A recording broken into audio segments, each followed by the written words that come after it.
You know, for the past 2 years, my good buddy here, Ron Culberson, has been traveling the world introducing me as Ron 2, the sequel. Now, I am the first NSA president coming to you from the New York tri-state region. Do you really think this is going to be a sequel?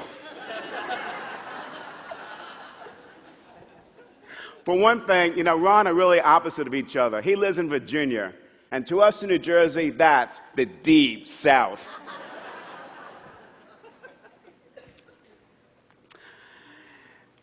You know, standing on this stage here today is a pretty important moment for me, more than many of you probably would even realize.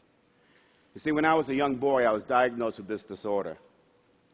It was actually a speech impediment that prevented me from pronouncing the letter R. It's called rhoticism, or as I called it, oticism. Can you imagine having this disorder and being stuck with the name Ron Karr?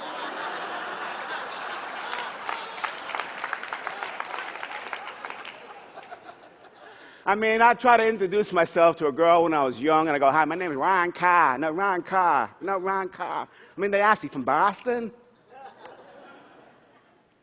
And in college, they even teased me with the nickname Wonka. So to be able to get rid of that albatross and to stand here today, it is extremely rewarding to be standing here today on this stage as the president of the National Speakers Association.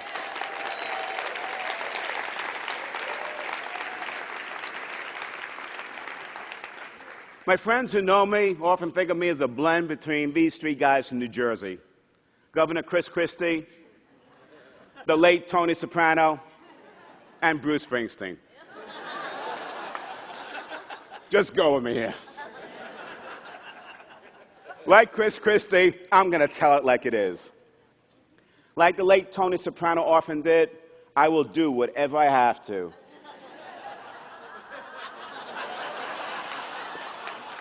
Don't get ahead of me, to take care of the family. And like Bruce Springsteen, I'm okay if you want to call me the boss. I started my career in sales, and this picture that you're about to see is actually making my first cold call at the age of 2. And in this picture, you're actually going to see me looking up as if I'm thinking about, I can't wait to think about all the toys I'm going to be able to afford with all those commission dollars.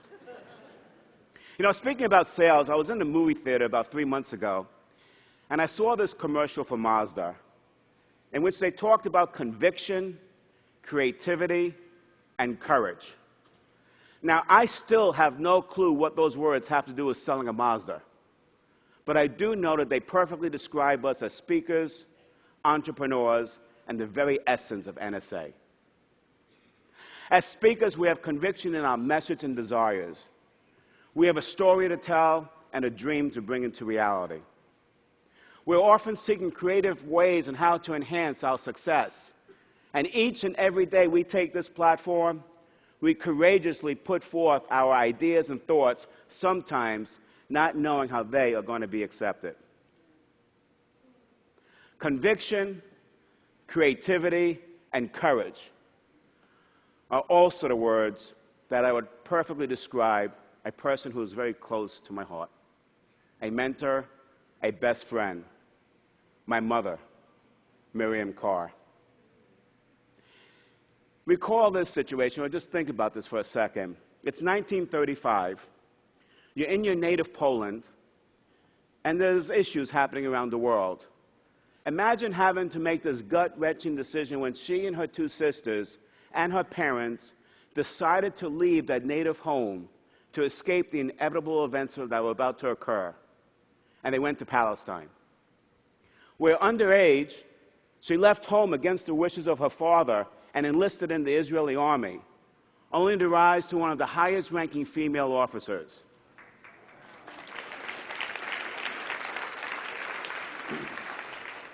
On top of that, in 1950, she comes to the United States, works for Golda Meir at the UN. Golda at that time was the trade ambassador.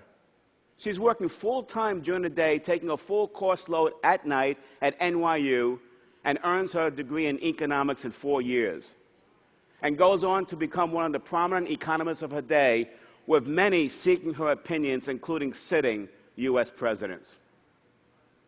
She eventually rises to the position of Senior Vice President of Chase Bank, and get this, at the age of 72, she goes back to her native Poland and reclaims her family land and her first home.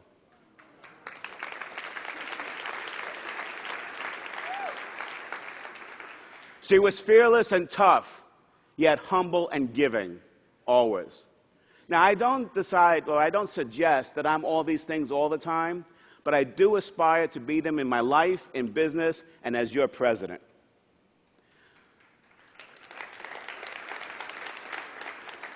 I remember having frequent conversations with my mother later on in life, and I asked her, what was the number one thing you relied on for your success? And she talked about the importance of engaging others in dialogue. She said that the exchange of ideas is what leads to creativity, and that's where the solutions to our problems come from.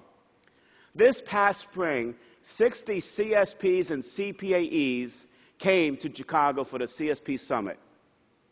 In this program, there were very few speeches given. In fact, most of the time, all the work was done in small groups, masterminds, where we all talked about the issues of the day and helped each other out with best practices. And at the end of that program, everybody who left said it was one of the most powerful experiences they ever had at NSA. The exchange of ideas. And while that was important for my mother, I also later learned that was not the only thing she relied on. You see, during her career, she had to deal with bias and prejudice against women in the workplace. She encountered people who often said that this is no place for a woman to be. So she had to constantly reinvent herself to make herself relevant so no one could afford to get rid of her services. And then when she was getting ready to retire from Chase Bank a few years before the end of her career, she had her last reinvention. She went to the heads of states of the Latin American countries who had enormous debt with the U.S. banks, and she said, listen, we're going to find you buyers for your products and services, and for every $3 you export, $1 comes to our bottom line and wipe off our debt. Talk about being relevant. But isn't that what you and I face each and every day? The task of being relevant, so at the end of the day, we are valuable to our clients, and in turn, we help our clients become relevant to their marketplaces. And this is no different than what we face as an association. Your board of directors is working diligently with the NSA volunteers and staff to prepare NSA for the future, to set us up for the next 40 years. And today, I am so pleased to announce a result of that incredible effort. You already had a great experience with the app that you used for this convention. But starting today, you can now download apps for both VOE and Speaker Magazine on your smartphones and smart devices.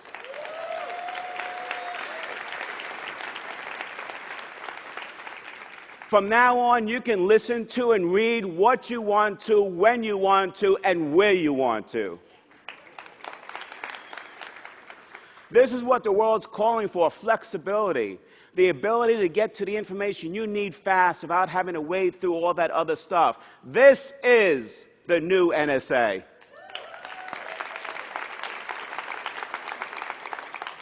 In a few minutes, you're also going to be seeing a video in which we're going to be showcasing some brand new meeting concepts in the coming year.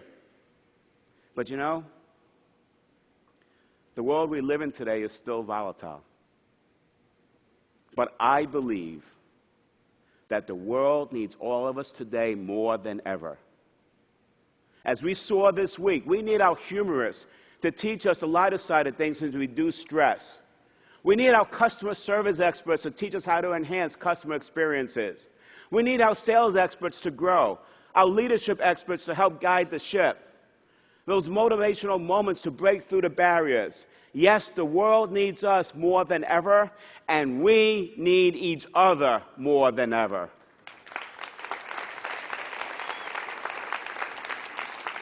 such as the time that happened to me when I was on my way to Chicago to give a free speech.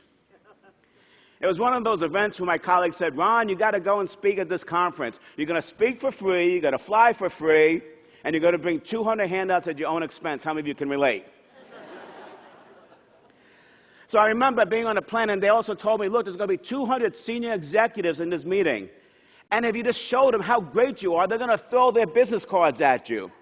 So on the plane, I'm thinking about the business cards. I was feeling like I was going to be in Candyland with dollar bills just flying in my face. Just go with me, okay? So all of a sudden, I land in Chicago, I get into the hotel, and I'm walking into the convention ballroom, all sight, when as soon as I get into the room, I stop dead in my tracks, astonished to see that there's only 30 people in that room. 30 people! All those negative thoughts started coming into my mind like, what a fool. This is not going to be successful. Why am I wasting my time? Success? Dollar bills coming at me? I'd be lucky if a quarter hit me in the forehead. When all of a sudden, out of nowhere, this concept came into my mind. I heard it from an NSA speaker at a recent NSA event before that speech. And I don't remember who that speaker was, but during the program, that person drilled into our minds that it's not the quantity that counts, it's the quality that counts. So I looked at those, okay, maybe there was only 20 people in the room. I looked at those 20 people and I said, you know, they came to hear me speak and I owe it to them to give them the best speech that I can. So I picked myself up by the bootstraps, and I gave a speech to it. There was 200 people in the room, and at the end, all those 10 people, you know what I'm talking about, stood up and gave me a rousing standing ovation, and it felt great. But it gets better. A week later, I get a call from John Treese, Senior Executive Vice President of Zomed Surgical in Jacksonville, Florida. He goes, Ron, 3 of my regional managers heard you speak in Chicago last week. That phone call was the beginning of a lifelong relationship that led to significant revenues for me. And after working with John in a couple of companies that he managed and he made all his millions of dollars, he retires, goes, writes his own book on management, becomes a professional speaker, and is today a member of the National Speakers Association.